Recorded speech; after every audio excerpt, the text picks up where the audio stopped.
12th economics lesson number 10ல தான் இருக்கும். So இந்த லெசன்ல வந்து 2 5 மார்க் வந்து ரொம்ப இம்பார்ட்டண்டா சொல்லுவாங்க. ஒன்று வந்து கான்செப்ட் ஆஃப் எக்ஸ்டர்னிட்டி, இன்னொன்று வந்து சஸ்டைனபிள் டெவலப்மெண்ட் க்ரோத். இந்த வீடியோவில் நம்ம வந்து கான்செப்ட் ஆஃப் எக்ஸ்டர்னிட்டி பத்தி பார்க்கலாம். தமிழ்ல வந்து இது வந்து புற விளைவுகள் அப்படின்னு சொல்லுவோம். ஒன்றும் இல்லைங்க, சிம்பிளா சொல்லணும்னா மனுஷங்க நம்ம பண்ற ஒரு விஷயம் சொசைட்டியை இம்பாக்ட் பண்ணுது. ஸோ அதை வந்து ரெண்டா பிரிக்கிறாங்க. ஒன்று கன்சியூம் பண்ணும்போது, இன்னொன்று வந்து ப்ரொடியூஸ் பண்ணும்போது. அதாவது நுகர்வு, உற்பத்தி, பாசிட்டிவ் நெகட்டிவ், அது நேர்மறை எதிர்மறைன்னு தமிழ்ல சொல்லுவோம். ஸோ கன்சம்ஷனா நம்ம ஒரு பொருளை யூஸ் பண்ணும்போது அது எப்படி பாசிட்டிவா இம்பாக்ட் பண்ணுது, எப்படி நெகட்டிவா இம்பாக்ட் பண்ணுதுன்னு கொடுக்குறாங்க.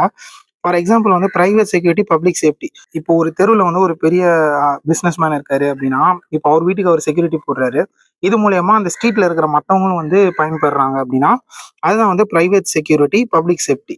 இப்போ நெக்ஸ்ட் ஒன் வந்து நெகட்டிவ் பார்த்தீங்கன்னா லவுட் ஸ்பீக்கர், நாய்ஸ் பொல்யூஷன்.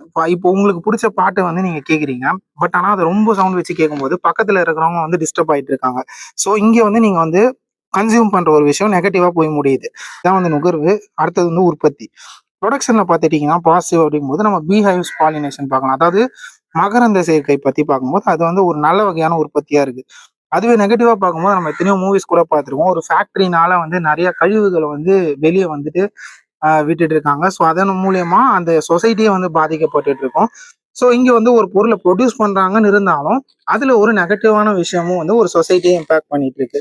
இதுதான் வந்து எக்ஸ்டர்னலிட்டி அப்படின்னு நம்ம சொல்லிட்டு இருக்கோம். ஸோ எக்ஸ்டர்னலிட்டி ரெண்டா பிரிக்கிறோம். ஒன்று consumption, production, positive negative, positive negative. இப்போ ஓரளவுக்கு இதோட கான்செப்ட் என்னன்னு புரிஞ்சிருக்கும்னு நினைக்கிறேன். நெக்ஸ்ட் வீடியோல சஸ்டைனபிள் டெவலப்மெண்ட் கோல்ஸ் பத்தி பார்க்கலாம்.